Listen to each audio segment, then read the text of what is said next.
The Galactic Commander stood at the helm of his flagship, a massive vessel humming with power as it loomed over the blue-green orb below. The planet had been flagged as insignificant during initial scans, a primitive death world with no galactic influence. Yet it was strategically positioned in the Milky Way, making it a tempting target for expansion. The Commander, a veteran of countless campaigns, dismissed his unease as irrational. Earth would fall like all the others. "Commander, the fleet is in position," his lieutenant reported, his voice calm but edged with doubt. The Commander nodded, his gaze fixed on the swirling clouds that obscured much of the planet's surface. "Deploy the reconnaissance team. I want a full assessment of their defenses within the hour." The reconnaissance team descended swiftly, their landing craft slicing through the atmosphere like a blade. What awaited them was not the docile, disorganized response they had expected. Moments after touching down near a major urban center, the alien soldiers were met with an onslaught of artillery fire, drones, and precision strikes. Humans, it seemed, had no intention of surrendering without a fight. Back on the flagship, the Commander reviewed the first reports with growing incredulity. The humans were utilizing crude yet devastating weapons, their tactics chaotic but brutally effective. A thermal scan revealed multiple missile silos, an extensive network of underground bunkers, and, disturbingly, the presence of nuclear armaments. Primitive, yes, but undeniably lethal. "They fight like cornered beasts," the lieutenant muttered, his voice tinged with unease. "They fight like survivors," the Commander corrected, his voice low. His species, long accustomed to effortless victories, had grown complacent. Earth, however, was proving to be an anomaly. The humans' ingenuity was unlike anything the fleet had encountered. While most species succumbed to superior firepower, Earth's defenders adapted with alarming speed. Within hours, American forces had devised countermeasures against the invaders' energy shields, exploiting weaknesses in their technology. Guerrilla fighters sabotaged supply lines, while coordinated drone swarms overwhelmed smaller strike teams. As the conflict escalated, the Commander ordered a direct strike on a key human stronghold, hoping to break their morale. The city was a maze of skyscrapers and chaos, but the real challenge came from below. American special forces ambushed the invaders in narrow alleys and subterranean tunnels, where advanced technology offered little advantage. In one such skirmish, an alien squadron was pinned down by a relentless barrage of bullets. Their shields faltered under the sheer volume of fire, and panic set in. Moments later, a U.S. Marine unit swept through, dispatching the remaining invaders with calculated precision. One Marine, bloodied but resolute, stepped over the bodies and looked toward the horizon where the alien fleet hovered ominously. "You picked the wrong planet," he muttered before moving to regroup with his team. Reports of Earth's resilience spread through the fleet, sowing doubt among the invaders. Even the Commander, a figure of unwavering resolve, felt the weight of this unexpected resistance. He studied the planet's history, searching for an explanation. What he found only deepened his respect and fear for humanity.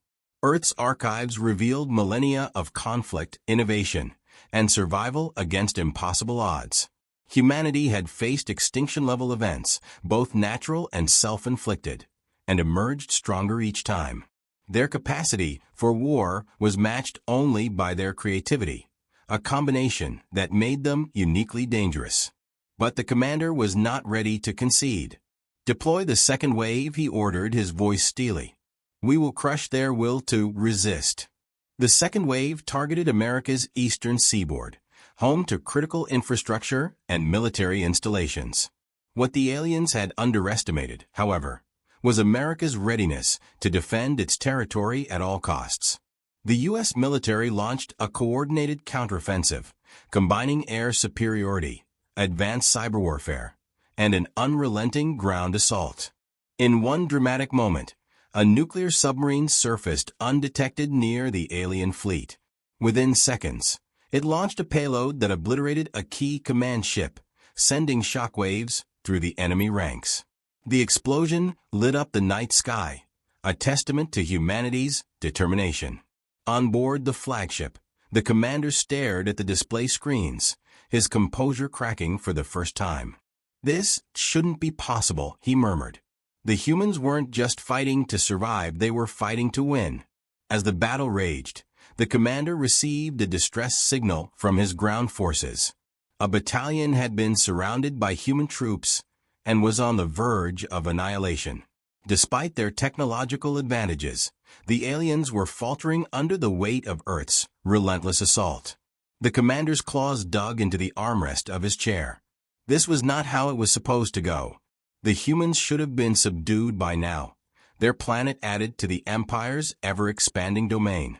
Instead, they had turned the tide, forcing him to consider a retreat, a thought that filled him with equal parts shame and admiration. As he weighed his options, a human transmission broke through the fleet's encrypted channels. The screen lit up with the face of an American general, his expression hard as steel. "This is Earth's message to all invaders," the general said, his voice steady. "Leave now, or face annihilation. We do not bow. We do not break. This is our world." The transmission ended, leaving the commander in stunned silence. For the first time in his long career, he faced an enemy that did not cower before his might. Earth was no ordinary death world. Its people were no ordinary prey. The commander exhaled slowly, his decision looming. Below him, the planet burned and fought, its defenders unyielding. He had underestimated them, and now he was paying the price. "Commander," his lieutenant began, but the older alien raised a hand to silence him. "I know," the commander said quietly, his gaze fixed on Earth. "They are not like the others." He stood, his silhouette stark against the backdrop of the stars. The battle was far from over, but one thing was clear: humanity would not go quietly into the night. And for the first time in his life, the commander felt a flicker of doubt, not in his enemy, but in himself. The alien officer sat restrained in a fortified chamber deep within an American military base. Around him, human soldiers moved with practiced efficiency, their faces hardened by conflict. The alien's 4 eyes darted between them, searching for any sign of weakness. He found none. Despite his training and genetic enhancements, fear gnawed at him. Earth was nothing like the Galactic Council had predicted.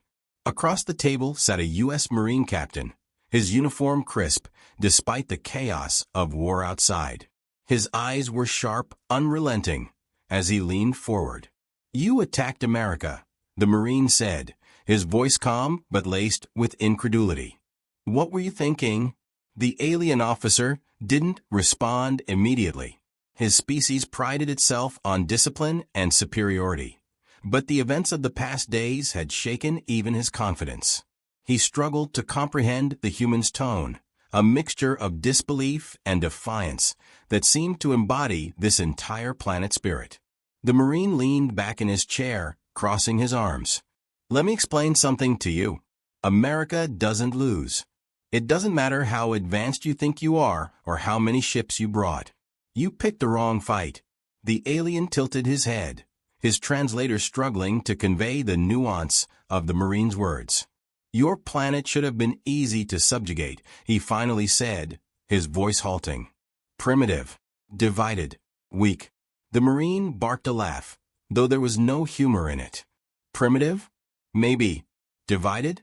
Sure, sometimes. But weak? Not a chance." He leaned forward again, his expression hardening. "You didn't just attack Earth. You attacked America. Let me tell you what that means."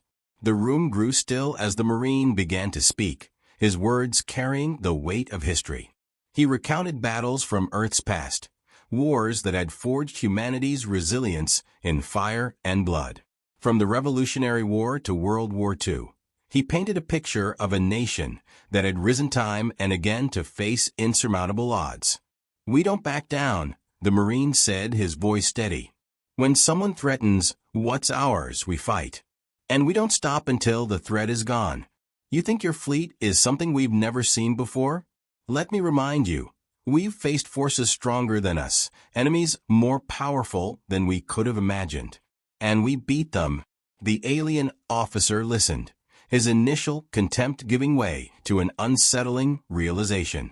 These humans didn't just fight to survive. They fought to win, no matter the cost. It was a mindset he had never encountered before, a dangerous blend of determination and ingenuity. Meanwhile, aboard the flagship, the Galactic Commander reviewed the latest battle reports. The losses were staggering. Ships that had never faltered in countless campaigns were being reduced to wreckage by human forces. The humans' tactics were unpredictable, their tenacity unmatched. "Commander," a communications officer said, interrupting his thoughts. "We've intercepted a transmission from the humans. It's addressed to us." The commander gestured for the message to play. The screen flickered to life, displaying an American general seated at a desk. His demeanor was calm, but his eyes burned with defiance. To the invaders of Earth, the general began, his voice firm. "We gave you a chance to leave. You refused. So let me make this clear. You have underestimated us. You see us as primitive, but that's your mistake. What we lack in technology, we make up for in willpower. You may have advanced weapons, but we have something you can't replicate: our humanity." The general leaned closer to the camera, his voice dropping to a deadly calm. "This is your last warning. Leave now, or we will destroy you." The message ended, leaving the bridge in stunned silence. The commander's claws tapped rhythmically against the armrest of his chair as he processed the implications. He had faced defiance before, but never on this scale. The humans weren't bluffing. Back on Earth, the Marine captain continued his interrogation. "You thought we'd roll over and let you take our planet," he said, his voice dripping with disdain. "But you didn't do your homework. You didn't realize what we're capable of. And now you're paying the price." The alien officer hesitated, then spoke, his voice softer than before. "Your species, it is unlike any we have encountered. Your resistance, it defies logic." The Marine smirked, though his eyes remained cold. "That's because you don't understand us. We're not just fighting for survival, we're fighting for everything we believe in. Freedom, family, home. You can't take that from us." The alien sat in silence, the weight of the human's words sinking in. For the first time, he felt the stirrings of doubt, not just about the success of their invasion, but about the very nature of his mission. In the skies above, the Galactic Commander faced his own doubts. The humans had turned what should have been a routine conquest into a nightmare. Every decision he made seemed to lead to greater losses, and his fleet's morale was crumbling. Yet, retreating felt like an admission of weakness, something his species had never done.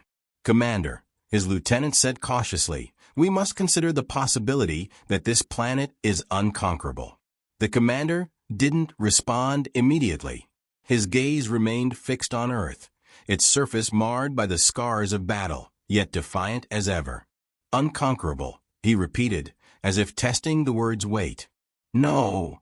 Every planet can be taken. Every species can be broken." But even as he spoke, doubt gnawed at him. The humans were proving that perhaps, just perhaps, there were exceptions to the Empire's rule.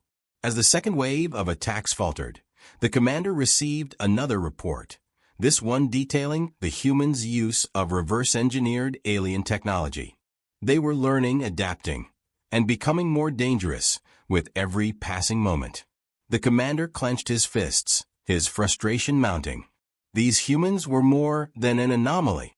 They were a threat, a species that could challenge the very foundations of the Galactic Council's dominance. And for the first time in his long career, the commander wondered if his fleet had made a fatal mistake. The Galactic Commander stood in his private chamber, the weight of the ongoing battle pressing heavily on his shoulders. The walls around him shimmered with holographic projections of Earth, its continents illuminated by bursts of light as the war raged on. Despite his years of experience, he had never encountered a foe like this. Humanity was proving to be the greatest challenge of his career, and perhaps the Empire's existence. He activated a secure communication channel, the holographic form of the High Council appearing before him. Their expressions were stern, their voices sharp with impatience. "Commander," one of them began, his tone brimming with authority, "this campaign has dragged on far too long. You were given overwhelming resources. Why have you not yet subdued this primitive world?" The commander's jaw tightened. He resisted the urge to lash out, knowing the consequences of defiance. The humans are unlike any species we've encountered. Their technological level is crude, yes, but their resourcefulness and tenacity defy logic. They've turned our strengths into vulnerabilities, adapted to our strategies faster than we can adjust, and weaponized even their weaknesses. "Excuses," another council member snapped. "This is a death world. Its inhabitants are mere savages. You're telling us they've bested the might of our empire?" The commander hesitated, the admission burning his pride. "They haven't bested us, but they haven't been broken either. Their resistance is unlike anything I've seen. If we proceed without caution, the cost could be catastrophic, not just for this campaign, but for the empire itself." The council members exchanged uneasy glances, their confidence visibly shaken. Finally, one spoke. "You will not retreat, Commander. Victory is the only acceptable outcome. Use whatever means necessary." The transmission ended, leaving the commander alone once more. He stared at the flickering projection of Earth, his mind racing. He understood the council's demands, but he also understood the nature of the enemy they faced. Humanity wasn't just defending its planet. It was defending an ideal, a fierce belief in freedom and self-determination that the Empire couldn't comprehend. On Earth, the American forces were rallying. Reports of alien retreat patterns and logistical strain fueled their morale. In a heavily fortified bunker, General Marcus reviewed the latest intelligence with his team. He knew they had pushed the invaders to their limits, but the fight was far from over. "Make no mistake," the general said, his voice firm. "We've hit them hard, but they're not done yet. They'll come back stronger, and we need to be ready." Across the room, a young officer spoke up. "Sir, if I may, why haven't they used their full strength? Their technology is far superior. They could wipe us out if they wanted to." General Marcus paused, his gaze hard. "Because they're afraid." The room fell silent as he continued. "They came here expecting an easy victory. Instead, we've shown them that we're not just another conquest. Every move they make costs them dearly, and now they're realizing something terrifying. We're learning. Every day we fight, we get stronger. Every weapon they use against us becomes a weapon we can turn back on them." As if to underline his point, the base shook from a distant explosion. The lights flickered briefly before stabilizing. General Marcus straightened, his resolve unshaken. "This isn't just a fight for Earth. This is a fight for who we are. And if they think we'll surrender, they don't understand what it means to be human." Meanwhile, aboard the flagship, the commander wrestled with his next move. He had ordered the fleet to regroup, but the humans' relentless counterattacks had left his forces fragmented and demoralized. Even now, reports flooded in of small human strike teams infiltrating key positions, sabotaging supply depots, and disrupting communications. One such team, led by the same Marine captain who had interrogated the alien officer, was closing in on a critical command post. The captain moved with precision, his team following close behind. They had studied the enemy's patterns, learned their weaknesses, and exploited their reliance on centralized systems. As they breached the command post's defenses, the captain found himself face to face with an alien officer. The creature raised its weapon, but the Marine was faster.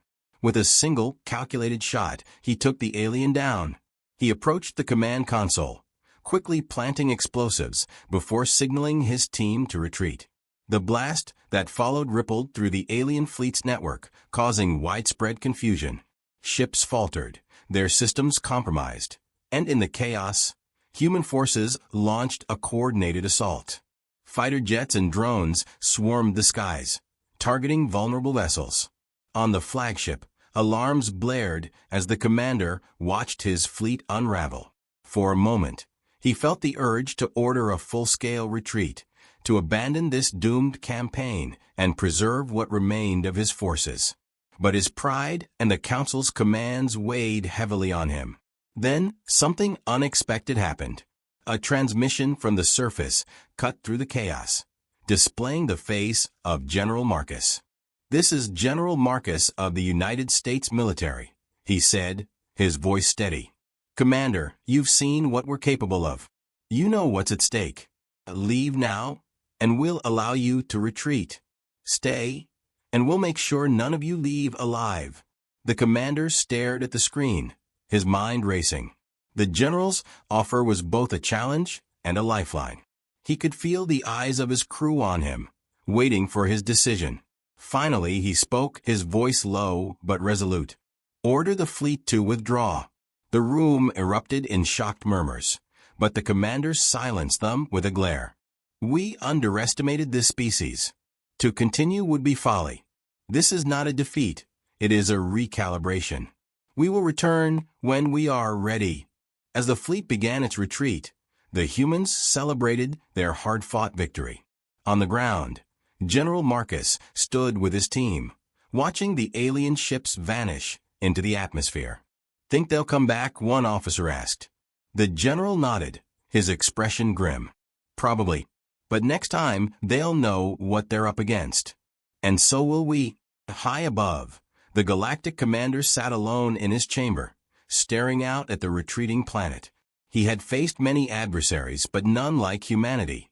They were a paradox, both primitive and formidable, chaotic and unified.